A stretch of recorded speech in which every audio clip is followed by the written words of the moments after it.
The scent of pine and frost hung in the night air as I huddled beneath a threadbare blanket on my cabin's porch. Winter was approaching, and with it came the Pack's fertility festival, a celebration I had dreaded for 5 consecutive years. My fingers traced the silver pendant hanging from my neck, the last gift from my grandmother before she passed. "Even in darkness, little one," she had whispered. "Remember that the moon sees what others cannot." I closed my eyes, letting the bitter wind whip strands of pale blonde hair across my face. The pendant felt warm against my skin, a small comfort against the whispers that followed me through our territory. Barren, useless, failed Omega, each word a lash against my already scarred heart. Tonight, the Pack would gather in the clearing beyond the elder oak. There would be dancing, feasting, and the traditional blessing of the fertile females. And I, Claire Bennett, would once again sit in the shadows, enduring pitying glances and barely concealed sneers. In our world, an Omega's value was measured by her ability to bear young. 5 years since my coming of age, and my womb remained empty. 5 years of monthly disappointments, of herbs and remedies and prayers to a moon goddess who seemed to have turned her face from me. The distant sound of drums began to echo through the forest, vibrating through the wooden planks beneath me. The celebration was beginning, my stomach clenched with familiar anxiety. Attending meant subjecting myself to more humiliation, but absence would only fuel the gossip further. "Just one more year," I whispered to myself, running my palm over the worn fabric of my dress. "Just endure one more festival." I had a plan. A desperate one, perhaps, but a plan nonetheless. Come spring, I would leave the Silver Lakes Pack and seek refuge with my mother's distant cousin in the coastal territories. It wasn't ideal. Omegas rarely survived outside their birth packs, but anything seemed better than the slow death of dignity I suffered here. The drums grew louder, joined now by howls of excitement. I forced myself to stand, legs trembling slightly beneath me. My head had been spinning with bouts of dizziness these past few weeks, another sign of the stress wearing down my body. I blamed it on the meager portions I'd been eating, the result of increasingly limited access to the Pack's communal resources. Another subtle way they communicated my diminishing worth.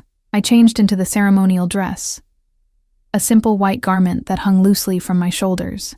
I'd lost weight recently, the fabric pooling where it once hugged curves. At 23, I should have been in my prime, but the mirror reflected a ghost of the woman I might have been. Only my hair, long and pale gold like moonlight on water, retained any hint of beauty. I gathered it into a simple braid, refusing to adorn it with the traditional flowers that symbolized fertility. The path to the clearing was illuminated by torches, their flames dancing in the evening breeze. I kept to the edges, head slightly bowed, a posture I'd perfected over years of trying to make myself invisible. Ahead, the gathering had already swelled with bodies.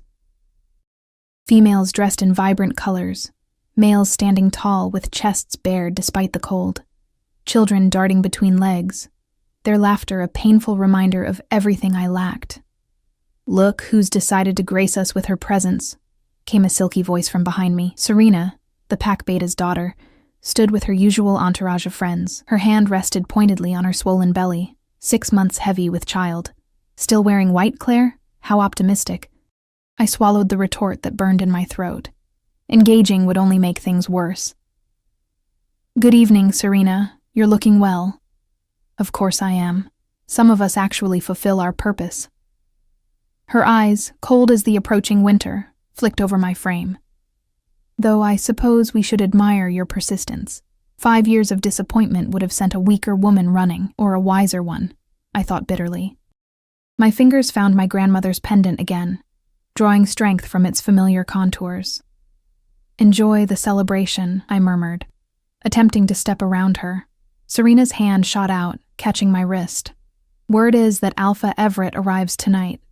The neighboring packs are sending representatives, and the great Northern Alpha himself is honoring us with his presence." Her lips curved into a cruel smile. "Don't embarrass us, Claire. Perhaps you should keep to the shadows where you belong." My heart stuttered at the mention of Alpha Everett Blackthorn, ruler of the Northern Territories and sovereign over 7 allied packs, including our own. I had glimpsed him only once, 3 years ago, when he'd passed through our lands on a diplomatic mission. Even from a distance, his presence had been overwhelming. Tall and powerfully built, with eyes the color of a winter storm, and an aura of authority that made even our own alpha defer. "I have no intention of drawing attention," I replied quietly, tugging my arm free. It wasn't a lie. All I wanted was to fulfill my obligation to appear, then retreat to my cabin and the solitude that had become my only peace. The clearing was transformed for the festival. Great bonfires burned at cardinal points, casting golden light over trestle tables laden with food. The central space had been cleared for dancing, and already couples moved in rhythm to the primal beat of drums. At the northern edge stood the ceremonial dais, where our alpha and his mate would later preside over the fertility blessings. I found a place at the edge of the gathering, helping myself to a small plate of food I wasn't sure I could stomach. The nausea that had plagued me intermittently for weeks was returning, along with a strange fluttering sensation low in my belly. Probably anxiety, I reasoned, forcing myself to take small bites of roasted meat. The atmosphere shifted suddenly, a ripple of awareness spreading through the crowd. Voices hushed, postures straightened. Even without turning, I knew what had caused the change. The distinctive energy of multiple alpha wolves had entered our territory. The visiting dignitaries had arrived. I kept my gaze down, focusing intently on my plate as voices rose in formal greeting. Our alpha, Jacob Stonecreek, was welcoming the visitors with traditional pack hospitality. I chanced a quick glance toward the dais. 5 men stood there, powerful and imposing in their ceremonial attire. But one stood apart, taller, broader, his very presence seeming to bend the air around him. Alpha Everett Blackthorn. Even from this distance, something about him sent a strange tremor through my body. The fluttering in my belly intensified, almost like a response to his presence. Ridiculous, of course. An alpha of his stature would never even notice an omega like me, especially one considered defective by her own pack. I turned away, intending to slip into the shadows of the surrounding forest, when the world suddenly tilted. The plate slipped from my fingers, clattering to the ground as a wave of dizziness crashed over me. I staggered, reaching blindly for support. My vision blurred, darkness creeping at the edges. And then, cutting through the haze, a scent hit me. Powerful, primal, like a winter storm over ancient pines. A scent I'd encountered only once before, 3 years ago, on a night I'd tried desperately to forget, a night of shadows and secrets, and a stranger whose face I never saw clearly. My head snapped up, eyes searching wildly until they locked with stormy gray ones across the clearing. Alpha Everett Blackthorn was staring directly at me, his expression shifting from diplomatic neutrality to something dark and intent. Recognition flared in those penetrating eyes, followed by something that looked impossibly like shock. And then, as the pack fell silent around us, his powerful voice carried across the clearing, speaking a single word that stopped my heart. Mine. The world went black as I collapsed. The last thing I registered being strong arms catching me before I hit the ground, and that same winter pine scent enveloping me completely. I awakened to unfamiliar softness beneath me and the crackling warmth of a nearby fire. My eyelids felt heavy, resistant to opening as consciousness slowly returned. That scent again, winter pines and something untamed, filled my senses, stronger now, wrapping around me like a physical presence. "She's waking," came a low voice, followed by the sound of a door closing. I forced my eyes open, blinking against the golden firelight. I was lying on a bed draped with furs in what appeared to be the pack's guest quarters, accommodations far more luxurious than anything I'd experienced in years. Standing at the foot of the bed, his powerful frame silhouetted against the fire, was Alpha Everett Blackthorn. Memory rushed back, the festival, the dizziness, his single word spoken with such authority, mine. Instinctively, I pushed myself backward until I hit the headboard, pulling furs up to cover myself, though I remained fully clothed. "You needn't fear me."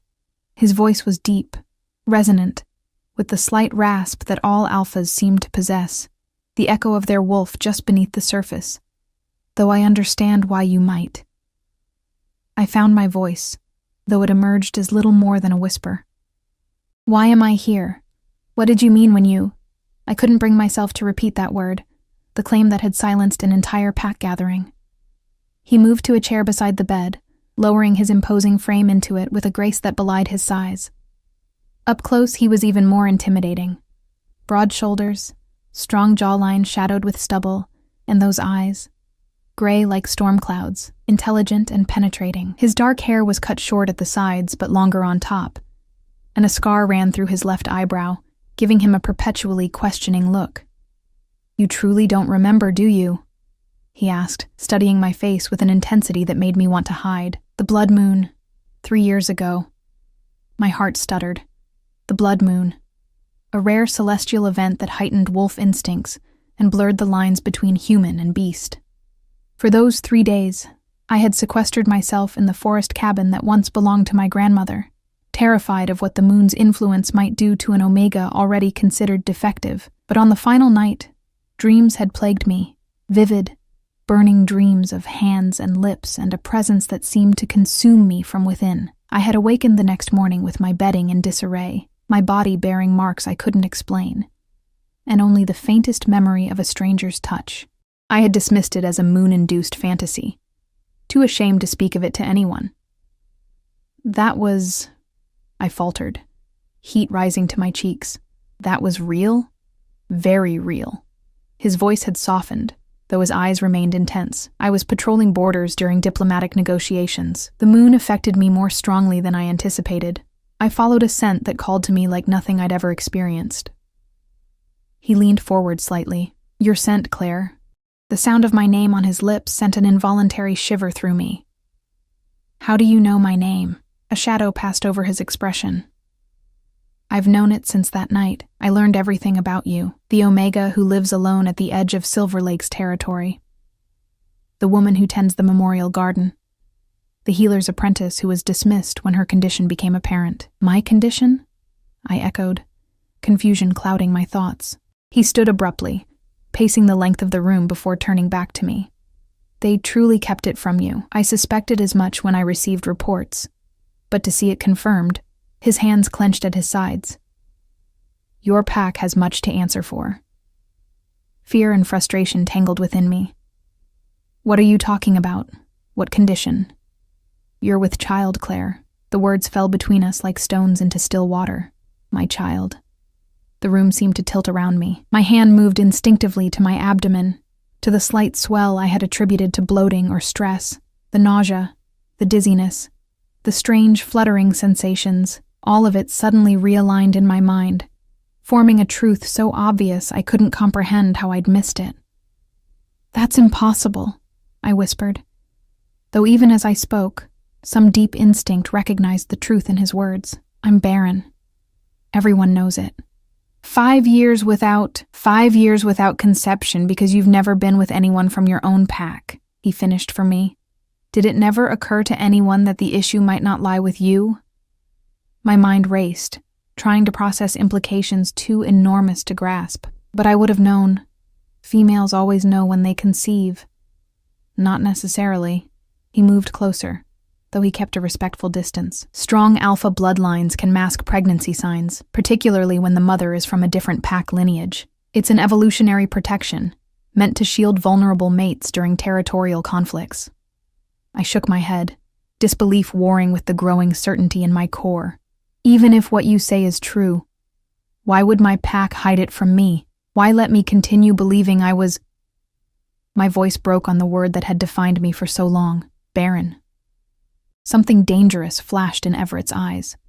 Power, control. The politics of pack hierarchy rarely favor the vulnerable. He knelt beside the bed, bringing his face level with mine. "The healer would have known immediately. Your alpha would have been informed. A pregnancy sired by the northern alpha, by me, would create considerable political complications." Tears burned behind my eyes as years of humiliation took on new, more sinister meaning. "They knew," I whispered. "All this time, they knew, and they let me believe." The weight of the betrayal pressed against my chest until I could barely breathe. They called me worthless, defective. They reduced my rations, isolated me from pack activities, all while I was carrying my heir. Everett's voice had dropped to a growl, the sound rumbling from deep in his chest. The continuation of the Blackthorn bloodline, the future ruler of the Northern Territories. The enormity of it crashed over me. Not just a child, an alpha heir, the most protected and valued birth in wolf society. But why reveal it now? I asked, wiping away tears that had escaped despite my efforts to contain them. You could have come for me at any time in the past 3 years. Regret shadowed his features. I didn't know. He ran a hand through his hair, a surprisingly human gesture from one so powerful that night. The blood moon affected me deeply. I returned to my territories the next day, troubled by what had happened, by the intensity of it. I left instructions for you to be watched over, protected from afar. He stood again, restless energy emanating from him. The reports I received stated that you were well, respected within your pack, that you had chosen to remain unmated. It wasn't until 3 months ago that one of my most trusted guards expressed concerns about discrepancies in the reports. So you came to see for yourself, I concluded, pieces falling into place. I came to correct a grievous error. His expression softened marginally as his gaze fell to my middle, and I found far more than I expected. Silence stretched between us as I struggled to process everything. My hand remained on my abdomen, now aware of the slight firmness beneath my fingers. A child. His child. Growing inside me all these months, while I endured mockery and isolation. What happens now? I finally asked, voice small against the vastness of my new reality. Everett's expression turned resolute. Now I claim what's mine. Both of you. He moved to the window, looking out at the pack grounds where the festival continued unabated. By our most ancient laws, you are my mate, Claire, the mother of my heir. No power in any territory can dispute that claim. Fear and something dangerously like hope fluttered in my chest. Your mate? But I'm just an omega from a minor pack. Surely you're expected to mate with someone of higher status, someone who would strengthen political alliances. He turned back to me, something fierce and possessive in his gaze. I am Alpha of the Northern Territories. I make the alliances. He approached the bed again, this time sitting carefully on its edge. Besides, there's something you should know about yourself, Claire Bennett. I waited, unsure what more revelations this night could possibly hold. Your grandmother's pendant, he said, gesturing to the silver moon that still hung around my neck. I recognized it immediately. That symbol belongs to the Luna bloodline, the most ancient line of Omega healers in wolf history. Your grandmother wasn't just any wolf. She was Luna-blessed. And so, it appears, are you. My fingers clutched the pendant. Grandmother had never spoken of special bloodlines, had only told me stories of moon magic and healing traditions. But she had insisted I never remove the pendant, had made me promise with an urgency I hadn't understood at the time. Luna-blessed, I repeated, the words feeling strange on my tongue. What does that mean? It means you're exceptionally rare. Omega healers of your lineage were once revered as the balance to alpha power. They possessed gifts beyond ordinary healing, empathy that could calm even berserker wolves, wisdom that guided packs through their darkest times. His voice had taken on an almost reverent quality. The bloodline was thought extinct decades ago. Until now. The information overwhelmed me, too much to absorb after years of believing myself worthless. I don't have any special gifts, I protested. I'm just... A sharp knock at the door interrupted me. Everett's expression immediately hardened as he rose to his feet, positioning himself between me and the door. Enter, he commanded. The door opened to reveal Alpha Stone Creek, his face carefully composed, though I could sense anxiety rolling off him in waves. Alpha Blackthorn, the ceremony awaits your presence. The other delegates are growing restless. Everett's posture remained unyielding. Inform them there's been a change in plans. The fertility ceremony will not proceed as usual tonight. Stone Creek's eyes darted to me, then quickly away. May I ask what you intend instead? A mating claim. Everett's words fell like thunder in the quiet room. And a reckoning for your pack's deception. Color drained from Stone Creek's face. Perhaps we could discuss this privately. There's nothing to discuss. Everett's voice had taken on that alpha timbre that seemed to vibrate through the very air. You knowingly concealed my mate and heir. Under wolf law, I could challenge not just your leadership, but the very existence of your pack. Fear flashed across Stone Creek's features. There must be some misunderstanding. Save your lies. Everett cut him off. Your pack healer has already confirmed what I suspected. Claire carries my child, has been carrying it for nearly 7 months. 7 months. The time frame struck me with physical force. All those days of suffering, of believing myself broken, while new life grew within me, unacknowledged. I'll join the gathering shortly, Everett continued, dismissal clear in his tone. I suggest you prepare your pack for significant changes, Stone Creek. When the door closed behind our former alpha, Everett turned back to me. His expression softened as he took in my overwhelmed state. I've given you much to process in little time, he acknowledged. But we cannot linger here. Tonight, everything changes. He extended his hand to me. A request, not a demand, despite all his power. Will you stand with me, Claire? Will you let me claim what should have been acknowledged 3 years ago? I looked at his outstretched hand, then up to the storm-gray eyes that had haunted dreams I'd tried to forget. In them, I saw not just power and authority, but a promise, protection, respect, perhaps even tenderness. Slowly, I placed my hand in his. The weight of every stare pressed against me as Everett led me from the guest quarters toward the ceremonial grounds. My legs trembled beneath me, partly from weakness, partly from the overwhelming awareness of what was about to happen. Everett's hand remained firmly clasped around mine, his thumb occasionally brushing over my knuckles in a gesture that seemed both possessive and reassuring. Keep your head high, he murmured as we approached the gathering. You have nothing to be ashamed of. It is they who should lower their eyes in your presence.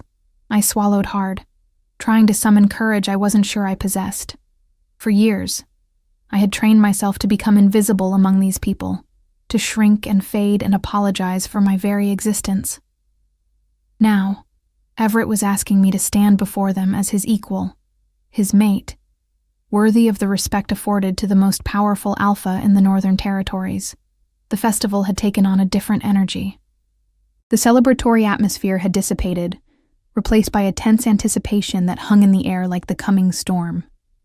Pack members lined the path to the ceremonial circle, their expressions ranging from confusion to outright hostility. I spotted Serena among them, her face twisted with disbelief and anger. One hand protectively curved over her pregnant belly, as if my presence might somehow taint her own fertility. Breathe, Everett reminded me, his voice low enough that only I could hear. Remember who you are now. Who am I now? The question echoed in my mind as we reached the ceremonial dais. No longer just Claire, the failed Omega. Not simply a vessel for the Alpha's heir. Something more complex, a woman of ancient bloodline, carrying a child conceived under the blood moon, claimed by the most powerful wolf in the Northern Territories. Alpha Stone Creek stood at the center of the dais, flanked by the visiting dignitaries. His face was carefully composed, though the rigid set of his shoulders betrayed his tension. Beside him stood Marissa, our pack healer, her eyes downcast, unable to meet my gaze. The betrayal stung afresh. She had been my mentor once, had taught me the healing arts passed down through generations of wolf kind. She, more than anyone, must have known the truth of my condition. Brothers? Sisters? Everett's voice carried across the clearing, silencing the murmurs that had followed our approach. What was intended as a fertility celebration will now serve a different purpose. He released my hand only to place his arm around my waist, drawing me closer to his side. The warmth of him seeped through my thin dress, steadying me as I fought the urge to flee from so many hostile eyes. 3 years ago, under the influence of the blood moon, fate brought me to this one. His fingers tightened slightly at my waist. I did not understand then what the moon goddess intended. I do now. A ripple of shock moved through the gathering.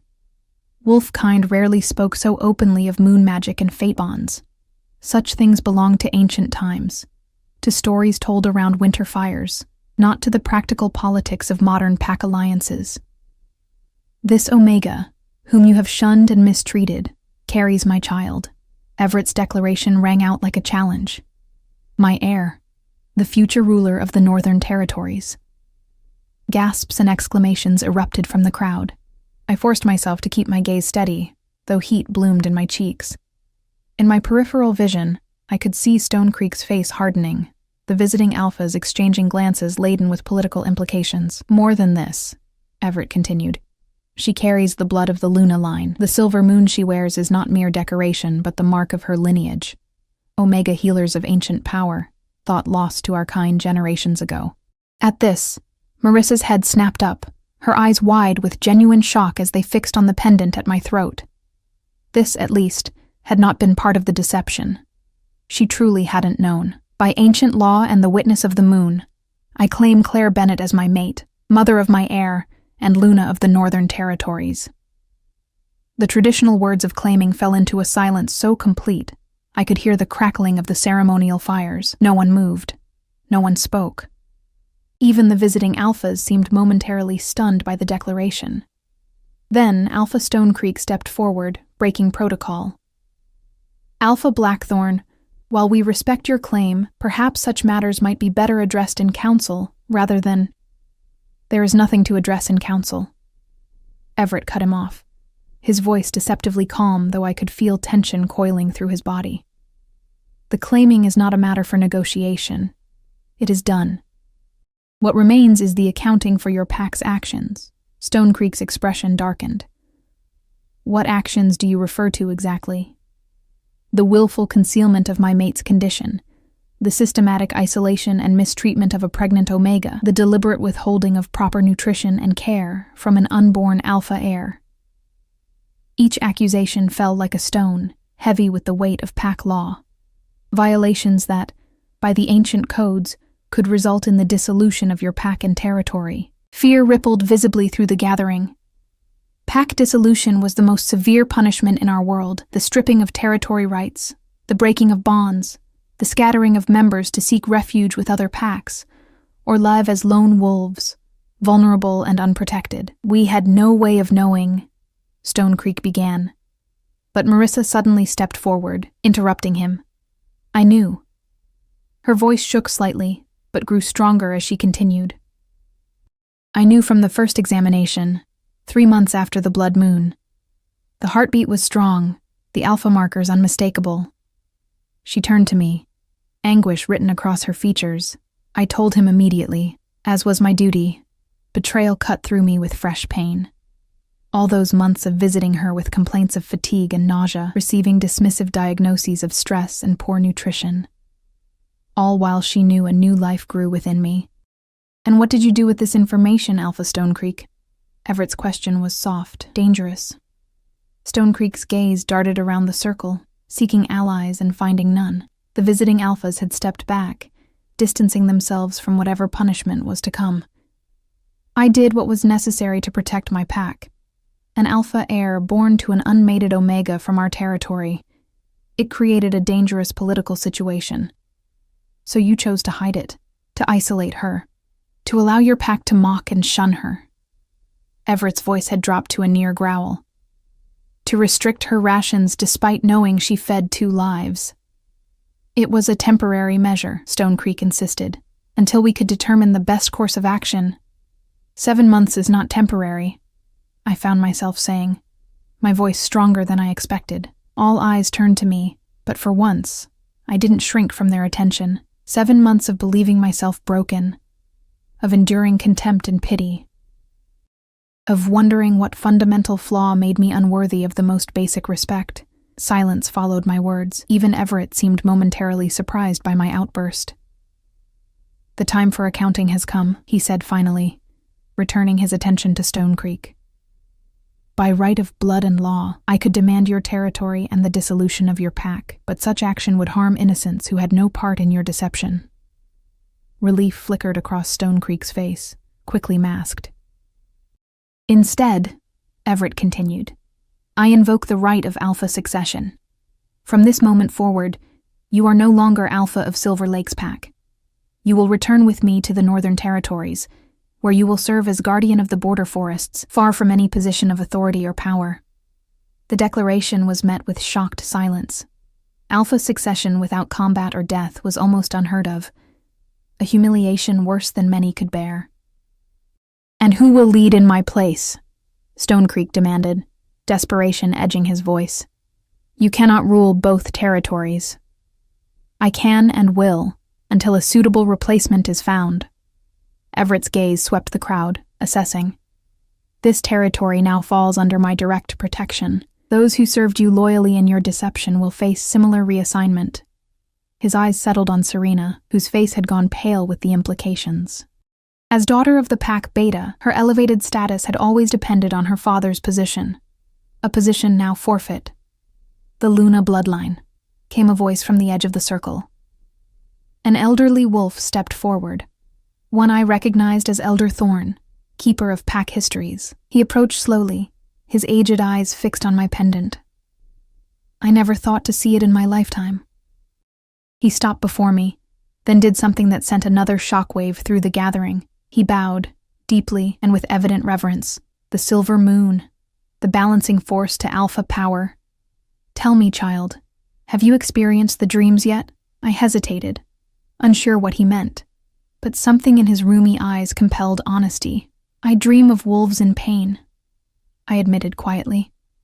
"Of wounds I can heal with just a touch. Of storms I can calm by simply breathing with them."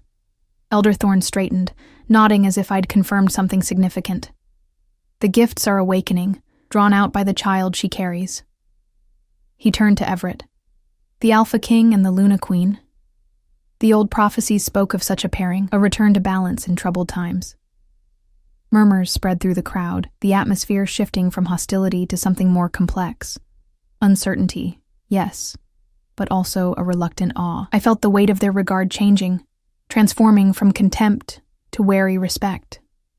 "The ceremony of claiming will proceed," Everett announced, bringing the focus back to the immediate moment. "As tradition demands." My heart stuttered. The claiming ceremony was an ancient ritual, rarely performed in modern times. A public acknowledgement of the mate bond, witnessed by Pack, and sealed through blood and touch. I had never expected to experience it myself, had resigned myself to a solitary existence. "Are you certain?" I whispered to Everett, suddenly afraid. "Once done, it cannot be undone. Your councils, your allies, they will expect you to mate strategically, for alliance and advantage." Something softened in his storm-gray eyes as he looked down at me. "Some advantages cannot be measured in territory or political power," he said quietly. "The moon showed me my true mate 3 years ago. I was blind not to recognize it sooner." Before I could respond, he turned back to the gathering. "Prepare the circle. We claim under the winter moon tonight." The next hour passed in a blur of activity. Pack members, now eager to prove their loyalty to their new alpha, rushed to arrange the ceremonial space according to ancient specifications. The central fire was built higher, ringed with stones carved with symbols I only half recognized. Everett was led away by the visiting alphas for the traditional preparation, while I found myself surrounded by a group of Omega females who had previously barely acknowledged my existence. They bathed me in water infused with pine and moonflower, combed out my pale hair until it fell in waves down my back, and dressed me in a ceremonial gown of silvery white that somehow accommodated the gentle swell of my abdomen. All the while, they avoided my eyes, their manner a strange mixture of deference and uncertainty. Only one, a young Omega named Lily, who had occasionally shown me small kindnesses in the past, dared to speak directly to me. "We didn't know," she whispered, as she fastened my grandmother's pendant around my neck. "About the baby, about your bloodline. We would never have—" "You knew I was suffering," I interrupted gently. "That was enough to warrant kindness, wasn't it?" She flushed, unable to meet my gaze. "But the past is done," I continued, surprising myself with the forgiveness in my voice. "We look to the future now." When they led me back to the ceremonial circle, the transformation was complete. The pack had gathered in concentric rings around the central fire, where Everett already waited. He too had been prepared for the ceremony, dressed now in ceremonial leathers that emphasized his powerful build. His dark hair gleamed in the firelight, and when he turned to watch my approach, the intensity in his gaze made my breath catch. For the first time, I allowed myself to truly look at him, not as an intimidating alpha or a political force, but as the man who would be my mate.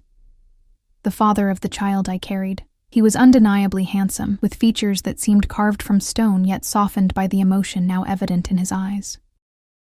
Something stirred in me, a recognition that went beyond memory or reason, a pull that had begun 3 years ago under the blood moon and had never truly faded. As I stepped into the innermost circle, the fluttering in my abdomen intensified, as if the child sensed its father's proximity.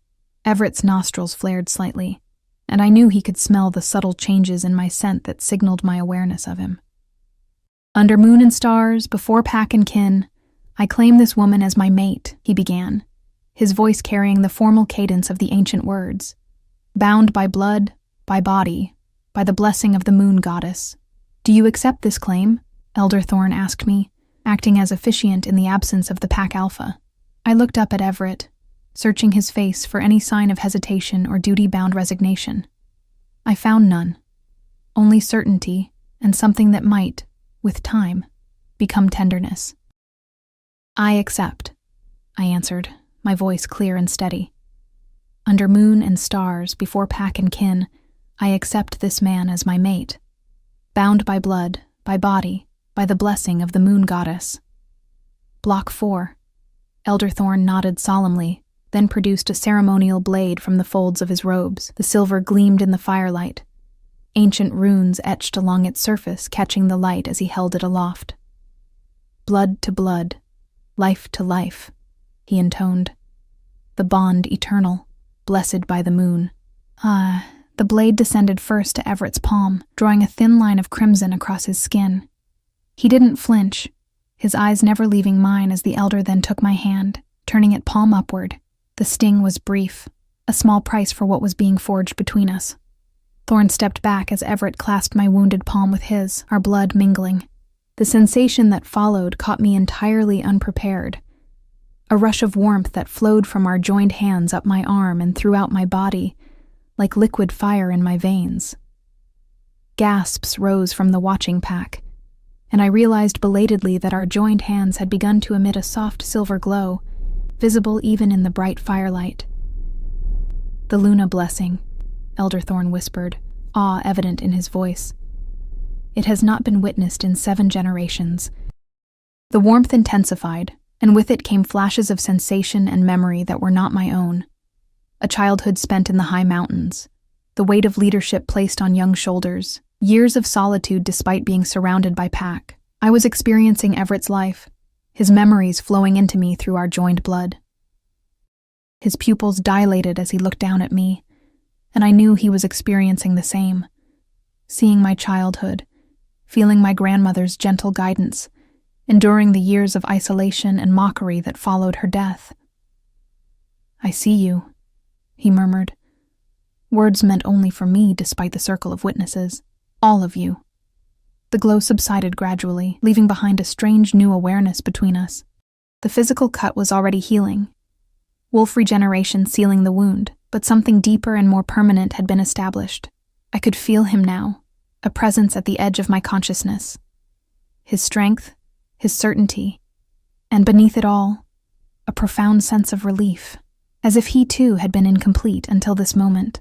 Elder Thorn raised his hands toward the night sky, where the winter moon hung full and bright above us. "What the moon has joined, let no wolf tear asunder." The Alpha and the Luna stand as one, balanced in power, united in purpose. A chorus of howls rose from the gathered pack, acknowledging the completion of the claiming. It was done. I was now Luna of the Northern Territories, mate to the most powerful Alpha in the region, carrying the heir that would one day rule these lands. The reality of it seemed impossible, too vast a change to comprehend in the space of a single night. Just hours ago, I had been the shunned Omega, preparing to endure one last humiliation before fleeing these lands forever. Now I stood claimed and honored, the silver pendant at my throat no longer a memento of my grandmother, but a symbol of my own power and lineage. The formal ceremony complete, pack members approached to offer their respects, some genuinely moved by the unexpected magic they had witnessed, others clearly calculating their own positions in this new order. I received them all with a grace I hadn't known I possessed, drawing strength from Everett's steady presence beside me, and the occasional brush of his thoughts against mine through our new bond. Serena approached last, visibly reluctant but unable to avoid the ritual without causing further insult. Her eyes remained downcast as she offered the traditional words of respect to a new Luna. I could feel the bitterness radiating from her, the resentment that the Omega she had tormented now stood so far above her in rank that she would be required to kneel in my presence at formal gatherings. "Rise, Serena," I said when she had finished, my voice gentle despite everything. "Your child will need a mother who looks forward, not back." Her eyes flashed to mine, surprise momentarily overriding her hostility. She had expected vengeance, perhaps, or at minimum cold disdain. The confusion in her expression as she backed away gave me a strange satisfaction, not the petty triumph of seeing an enemy humbled, but the deeper knowledge that I had chosen compassion when cruelty might have been justified. "You continue to surprise me," Everett murmured as the gathering began to disperse, his hand coming to rest at the small of my back. Most would have seized the opportunity to repay old slights. "Vengeance solves nothing," I replied, surprising myself with the certainty in my voice. "Besides, her child is innocent of its mother's actions." Something softened in his expression. "The Luna wisdom already speaks through you." A sudden wave of exhaustion washed over me, the events of the day finally taking their toll. My knees buckled slightly, and Everett's arm immediately tightened around my waist, supporting me effortlessly. "You need rest," he said, concern evident in his voice.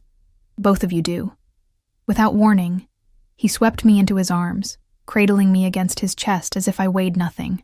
The sudden proximity sent my heart racing, his scent enveloping me completely. "I can walk," I protested weakly, though in truth I wasn't certain I could. "Indulge me," he replied, already striding toward the guest quarters. "My wolf needs to provide for his mate and pup. It's instinct, not judgment of your strength." The admission was disarmingly honest, a glimpse of vulnerability beneath the alpha's commanding exterior. I relaxed against him, allowing myself to be carried through the now quiet pack grounds. The moon hung full above us, casting silver light across the snow-dusted earth, and I found myself offering a silent prayer of gratitude to the goddess who had so dramatically altered my fate. Inside the guest quarters, a fire had been rebuilt, the room warmed and prepared for our return. Everett set me gently on the edge of the bed, then knelt before me, his large hands cupping my face with surprising tenderness. "Are you well?" he asked, eyes searching mine. "Truly?" "I'm overwhelmed," I admitted, finding it easier now to be honest with him. The mate bond creating a new openness between us. Everything has changed so quickly.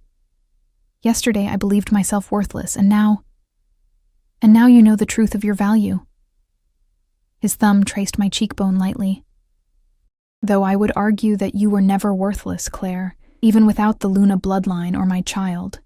Those things may have revealed your importance to others, but they did not create it." Tears pricked at my eyes, his words touching a wound so deep I hadn't realized how desperately it needed healing. "You don't even know me," I whispered. "I know more than you think." He tapped his temple lightly. "The bond shows me your heart, your courage. I felt your strength even as you endured their cruelty. Not many could have survived what you did with their compassion intact." He rose, moving to pour water from a pitcher on the nearby table.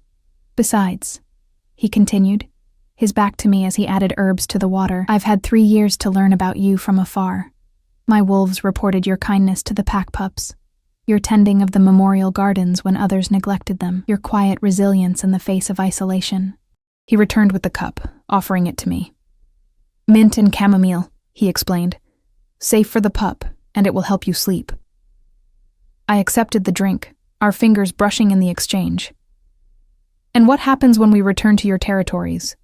Will your council accept an unknown Omega as Luna? Will your people respect me?" "They will respect my choice," he replied with quiet confidence. "And they will come to respect you for your own merits, as I do. The Northern Pack has long missed the balancing influence of a true Luna. The old ways are not forgotten there as they are in some territories." I sipped the herbal tea, letting its warmth soothe me. "And the child?" His expression softened immediately, his gaze dropping to my abdomen. "May I?" he asked, hand hovering uncertain for perhaps the first time since I'd met him. I nodded, setting aside the cup. His palm came to rest gently on the slight swell of my belly. The contact sent a ripple of warmth through me, and beneath his hand, I felt a definitive kick, stronger than the fluttering sensations I had dismissed for so long. Everett's breath caught, his expression transformed by wonder. "Active," he murmured. "Strong. Like their father," I said softly. His eyes lifted to mine, something vulnerable and raw in their depths. "I never expected this," he admitted. "Leadership, territory, alliances, these were my focus, not—" He struggled for words, his usual command of language failing him. "Not family," I supplied, understanding instinctively. "Not connection." He nodded, his hand still resting protectively over our child. The responsibility of it terrifies me far more than any challenge to my territory ever could. The admission, so honest, so human from one so powerful, touched something deep within me. I covered his hand with mine, feeling the strength in it, the barely contained power now tempered with gentleness. "We'll learn together," I promised. Neither of us had ideal examples to follow. A knock at the door interrupted the moment. Everett straightened, the vulnerability in his expression replaced by alpha authority as he called for the visitor to enter. One of his guards appeared, bowing respectfully. "Alpha, the preparations for departure are complete." "We can leave at first light, as you commanded." "Good. Post guards around these quarters for the night. No one enters without my explicit permission." The guard nodded, stealing a curious glance at me before withdrawing. The door closed behind him, leaving us alone once more in the firelit room. "You should rest," Everett said, moving away to allow me space. "The journey to the Northern Territories will take several days, even at our fastest pace." I nodded, exhaustion pulling at me despite the turmoil of emotions. "And you?" A slight smile tugged at his lips. "I'll be here. Wolves are territorial creatures, Claire. Having found my mate and pup, I'm not inclined to let either out of my sight anytime soon." He settled into a chair near the fire, his posture relaxed yet alert, the guardian at rest but ever watchful. I lay back on the bed, curling onto my side to watch the play of firelight across his features. In the silence that followed, I felt the bond between us strengthening, tendrils of awareness extending across the space that separated us. "Tell me about the Northern Territories," I requested softly, wanting to hear his voice as I drifted toward sleep. "Tell me about my new home." He began to speak, his deep voice weaving images of snow-covered forests and mountains that touched the sky, of waterfalls that flowed beneath winter ice, of the great hall with its ancient hearth, where Pack gathered on the longest nights. As he spoke, I could see these places through his eyes, could feel his love for the land and people under his protection. "There is a small valley, sheltered from the harshest winds," he was saying, his voice growing distant as sleep began to claim me. "Wild moonflowers grow there in spring, covering the meadow in silver. My mother once told me it was sacred to the Luna bloodline. I think perhaps it has been waiting for you." The image followed me into dreams. A valley of silver flowers under moonlight, a place of belonging, after so many years of isolation. And through the bond, I felt Everett's silent promise. Never alone again. Never unwanted. Never unloved. Morning broke clear and cold, sunlight streaming through frost-covered windows. I awakened slowly, momentarily disoriented by the unfamiliar surroundings until memory returned. The ceremony, the claiming, the bond that now hummed quietly at the edge of my awareness. Everett stood by the window, his powerful frame silhouetted against the morning light. He had changed into traveling clothes, practical garments suited to the journey ahead. He turned as I stirred, and the look in his eyes sent warmth curling through me. "The northern escort awaits," he said, approaching the bed. "Are you ready to leave this place behind?" I sat up, one hand automatically moving to my abdomen where our child had begun its morning acrobatics. "More than ready," I replied honestly. He helped me rise, his movements gentle yet sure. Someone had left clean traveling clothes for me, warm leggings and tunics suited to the winter journey, a fur-lined cloak in the deep blue of the Northern Territories. As I dressed, I caught Everett watching me, his gaze a mixture of possessiveness and something softer, still forming between us. "Second thoughts?" I asked, unable to entirely banish the insecurity of years. He shook his head, crossing to where I stood. His hands came to rest on my shoulders, warm and steady. "Only wonder," he replied, "at how close I came to never finding you, to never knowing what the moon had given me." Before I could respond, he leaned down, pressing his lips to mine for the first time since the night we had both half forgotten. The kiss was gentle at first, almost questioning, then deepened as I responded, my hands rising to grip the front of his tunic. Through our bond, I felt his pleasure and surprise at the intensity between us, his wolf's satisfaction at claiming what was his. When we parted, both slightly breathless, I saw certainty in his eyes that mirrored my own growing conviction. This bond, unexpected and improbable as it might be, was right, meant to be, as the elders would say. "Come," he said, offering his arm. "It's time to take you home." We emerged from the guest quarters to find a formal escort waiting. 20 wolves of the northern pack, mounted and ready for the journey. They saluted as we appeared, fists over hearts in the traditional gesture of respect for their alpha and his newly claimed Luna. The Silver Lakes pack had gathered as well, their expressions a mixture of uncertainty, resentment, and in some cases genuine well wishes. Alpha Stone Creek stood apart, his position already diminished, the symbols of leadership stripped from his attire. He would return with us to the north, his fate sealed by his deception. My gaze found Lily among the gathered Omegas. She offered a small smile, a gesture of kindness that I returned. Perhaps someday, when wounds had healed and new leadership established, the ties between our packs might be rebuilt on foundations of honesty rather than fear. Everett helped me mount a horse prepared for me, a gentle mare with a smooth gait, selected with care for my condition. He swung up onto his own mount, a massive black stallion that seemed a fitting match for its rider's power and presence. "Citizens of Silver Lakes," he addressed the gathering, his voice carrying in the clear morning air, "your territory now falls under the protection of the Northern Pack. In the coming months, a new alpha will be appointed from among those who have proven their loyalty and wisdom." Murmurs spread through the crowd at this announcement. The prospect of advancement would undoubtedly reshape allegiances in the days to come. Until then, Everett continued, "Remember this day. Remember that deception brings consequences, but that redemption remains possible for those who choose it." His gaze swept over them, both warning and promise in his words. "And remember that the old ways are returning. The Luna bloodline walks among wolves once more." As if in answer to his words, my grandmother's pendant warmed against my skin. The sensation was subtle but unmistakable, a reminder of heritage and power I was only beginning to understand. Everett turned his mount northward, signaling the start of our journey.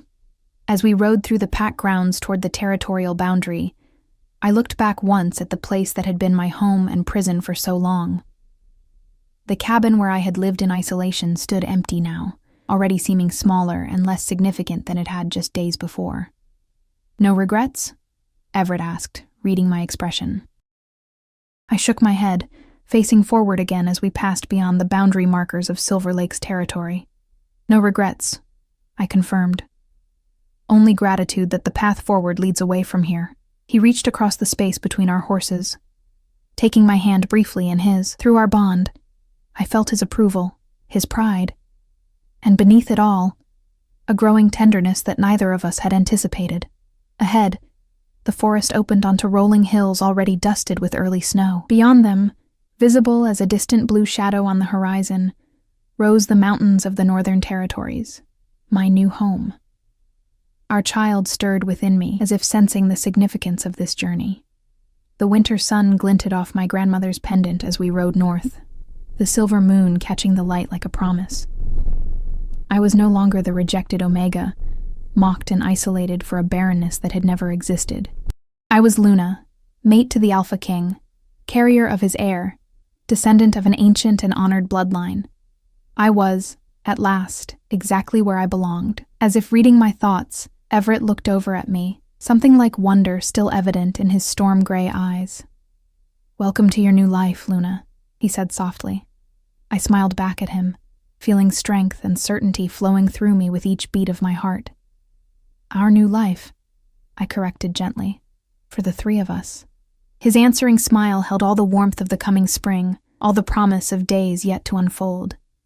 And as we rode toward the mountains, toward home, I felt the final pieces of my broken spirit mending, reforging into something stronger and more beautiful than before. The rejected Omega was gone.